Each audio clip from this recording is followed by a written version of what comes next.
Okay, all you need is 4 things to do live casting with Notability. Your laptop, make sure it's freshly restarted. iPad, freshly updated.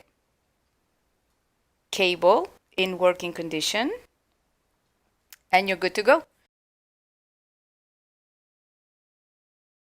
Please read this part. We can help you if you need help with this. Let's go.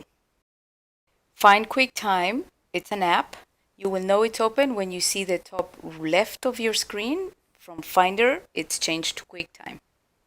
You're almost there. Now that you're on QuickTime, File, New Movie Recording, and make sure that you change the source. Right there. Under Camera, you want to choose the name of the iPad.